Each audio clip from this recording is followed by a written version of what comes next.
¿Cómo le va? Muy buenos días. Como fue anunciado, recibimos al diputado de Unidad Popular, Eduardo Rubio, a quien le agradecemos su presencia. Gracias por venir. Gracias a ustedes por invitarnos. Bueno, ¿se siente de alguna manera la monedita de oro ahora en la Cámara de Diputados?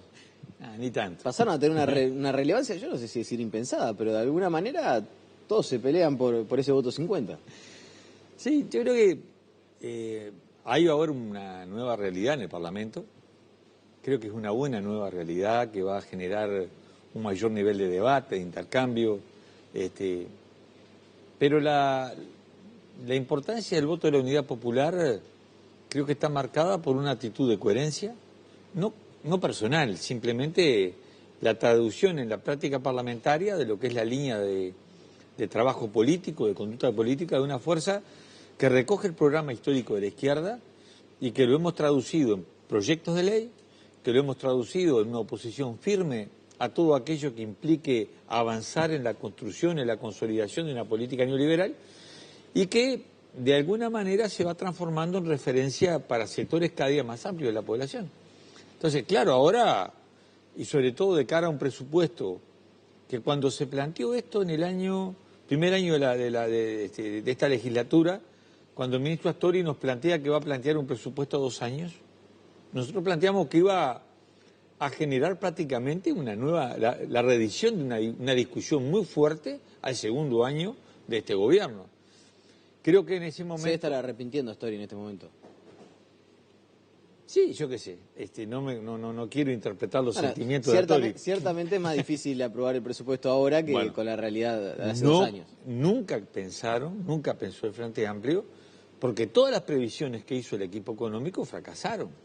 Nos hablaban de un crecimiento permanente y sostenido. Nos hablaban de crecimiento del Producto Bruto Interno, del crecimiento del salario real, del crecimiento de las exportaciones. Todo eso... Bueno, pero el Producto Bruto Interno siguió creciendo, el salario real siguió creciendo, quizás, y sin quizás, con mucha menor vigorosidad de la que se planteaba y de la que se esperaba. Claro. Pero si algo destaca el equipo económico es, bueno, dentro de un escenario muy difícil para la región, seguimos creciendo. El problema está allí en cuanto a cómo se manejan las cifras, o la magia de los números, ¿no? Porque si decimos que el Producto Bruto Interno sigue creciendo y el crecimiento se basó fundamentalmente, por ejemplo, en la generación de energía eólica, cuando empezó la eólica, uno debe preguntarse cuánto incide eso en la vida económica del país, cuánto empleo genera, cuánta riqueza se distribuye de esa en realidad. Entonces, eso fue producción de alimentos, producción de bienes de consumo, de bienes de exportación. Estamos hablando de números que marcan a veces no la realidad con la que se quiere transmitir. Lo mismo con el salario real. Estamos hablando de que una parte importantísima de los uruguayos están ganando menos eran 15.000 pesos, menos de 17.000 pesos. ¿Eso implica un salario real aceptable para la gente? Estamos hablando de jubilaciones de 8, 9, 10, 12.000 pesos. ¿Eso implica un ingreso razonable, yo diría, digno para la gente? No. Claro, si vos pones el punto de comparación de la crisis del 2002, cuando se vino bajo el mundo, cuando la pérdida del salario real fue de la mitad y ya era un mal salario real, si festejamos estar en los niveles del 2001 y del 2000, bueno, pero no era ese el objetivo que se planteaba aquel Frente Amplio del que yo fui parte en aquel momento, que era transformar la realidad, un incremento sustancial del salario real, una mejora sustantiva en la educación, una transformación de la realidad. Usted dice, es una buena nueva realidad la del Parlamento. ¿No se corre el riesgo también de que se transforme en un Parlamento improductivo? Bueno, seguramente será el desafío, pero ¿no hay un riesgo de entrar en una inercia donde alcanzar acuerdos sea tan difícil que la generación de leyes y de soluciones para la ciudadanía, que de última es lo que tienen que hacer, sea cada vez menor? Eso va a depender de la actitud, sobre todo de los partidos mayoritarios, y en particular del partido de gobierno. Porque si un parlamento productivo es aquel que con una mayoría automática aprueba lo que se le viene en gana, y de la forma que sea, incluso aprobando leyes inconstitucionales, como ha pasado, bueno, si es un parlamento productivo, no es el modelo de parlamento que yo buscaría. Ahora, si esta realidad obliga a un debate a fondo y, bueno, a la búsqueda de soluciones que contemplen más de una visión de país, capaz que Bueno, capaz que le hace bien al Parlamento y al país. Pero yo lo voy a chicañar un poco, me voy a poner, ¿no? A pincharlo. Sí. Alguien le podría decir también, bueno, Rubio, pero el Frente Amplio sacó casi el 48% de los votos. Está bien que el Frente Amplio quede de manos atadas y que la decisión termine siendo tener que acordar cuando en realidad casi la mitad de la ciudadanía votó al partido de gobierno. ¿No deberían tener ustedes una actitud de tratar de viabilizar algunas iniciativas? Entonces tendríamos que sea mano del gobierno, a eso voy. Tendríamos que renunciar a la política y borrarnos, ¿verdad? Dejamos el que saque el 48% de los votos que gobierne y el 52% de la gente que se embrome, ¿no? Un criterio un poquito complejo, ¿no? No, yo hablo de quién tiene la llave, quién tiene el poder. Quien tiene el poder no tengo duda quién lo tiene. Tiene el gobierno. Lo ha tenido. Pese a no tener mayoría parlamentaria. Lo tuvo con mayoría parlamentaria. Y me pregunto yo... Ahí era indiscutible. Y bueno, ¿y dónde están las soluciones? Con mayoría parlamentaria, ¿qué consiguió? Que crezca el déficit fiscal, que no crezca el salario real, que se extranjerice cada día más la tierra. Pero sigue teniendo el poder. Que se mantenga la impunidad. ¿Sigue teniendo la llave del poder? Yo pienso que sí. ¿O resignó un poco de ese poder al perder la mayoría? No, sí. Pero el problema es cómo quiere usar uno el poder. Si el poder se usa con un criterio absolutista, entonces no tener la mayoría te ata las manos. Ahora, el Frente Amplio tiene su programa de 6% del PBI para la educación, ¿verdad? Es una propuesta programática. La comparto plenamente. La Unidad Popular anuncia desde acá, votamos el 6% del PBI para la educación. Que nos traigan esa propuesta. Tiene la mayoría.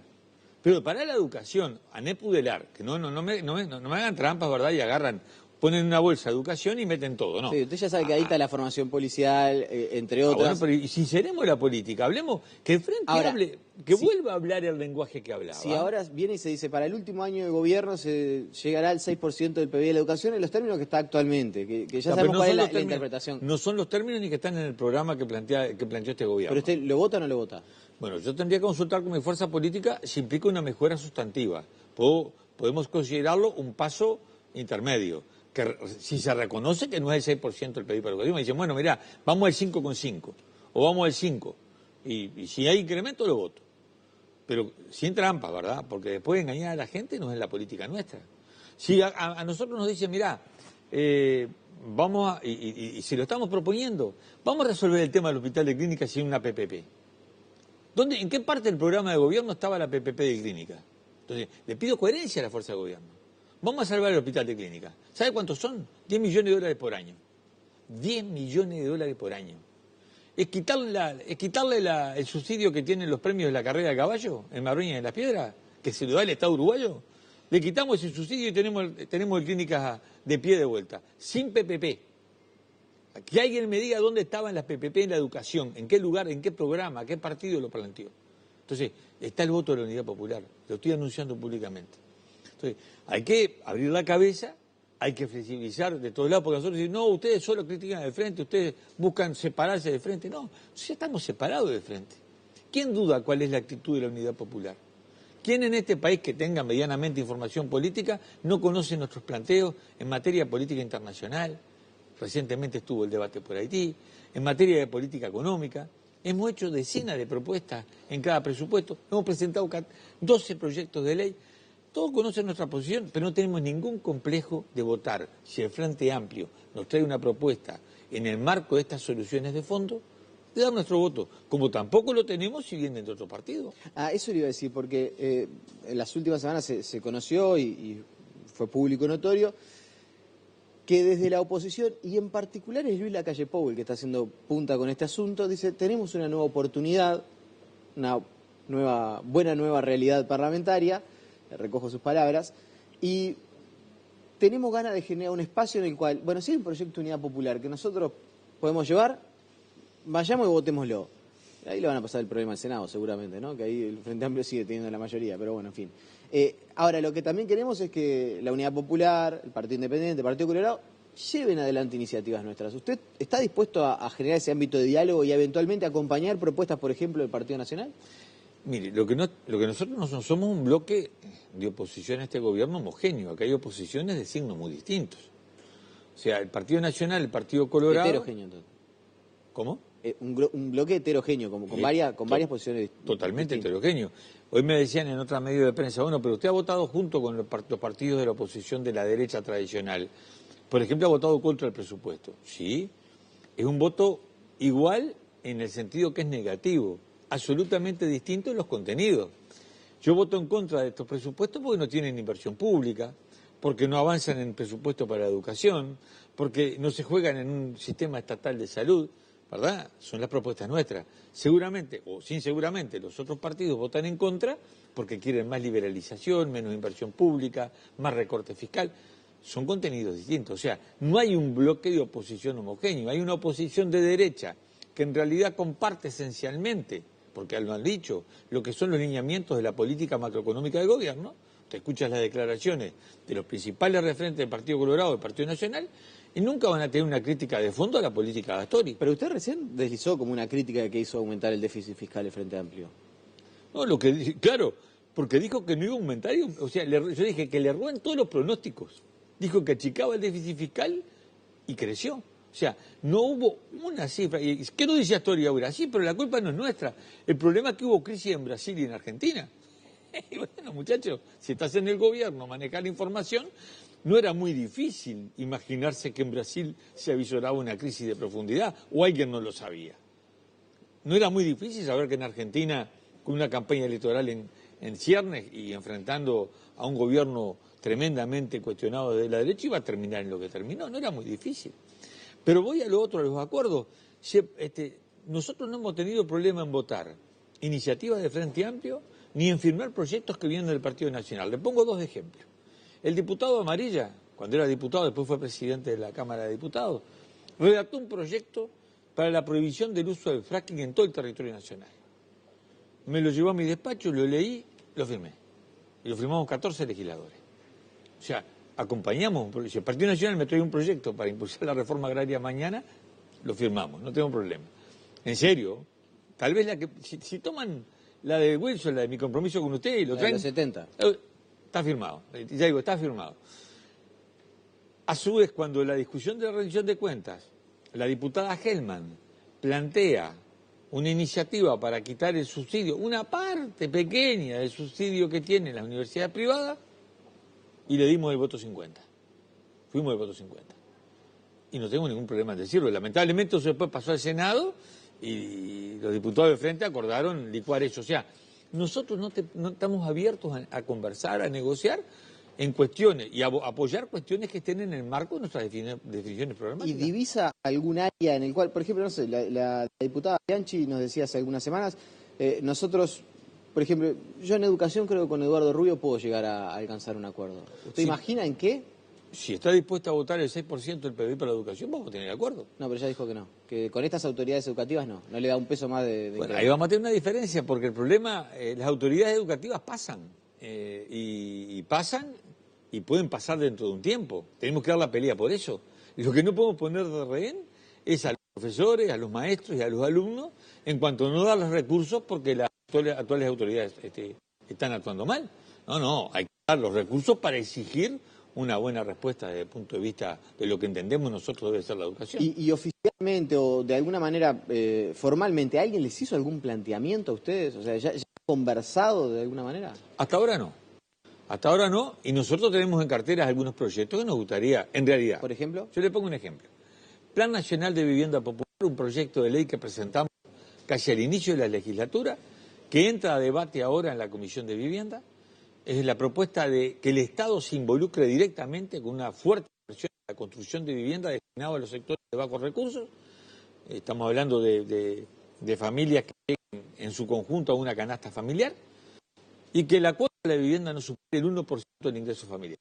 Es una vivienda subsidiada, pero con esto reactivamos la industria de la construcción, reactivamos la economía, generamos empleo, menos tarjetas de MIDE, menos seguro de desempleo, soluciones sociales incluso desde el punto de vista de la violencia social. Este proyecto ya tiene respaldo de diputados de todos los partidos, sobre todo del interior.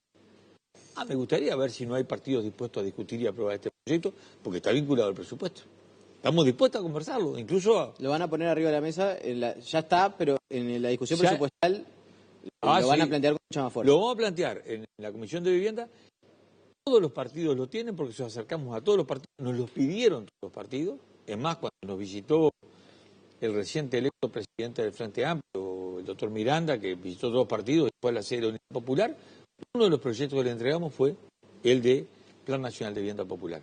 Es un buen punto de partida para cualquier discusión entre todos los partidos para el futuro presupuesto. Eduardo Rubio, le agradecemos su presencia esta mañana aquí en Buen Día. Gracias por la invitación, estamos siempre a la hora. La pausa y seguimos con mucho más noticias.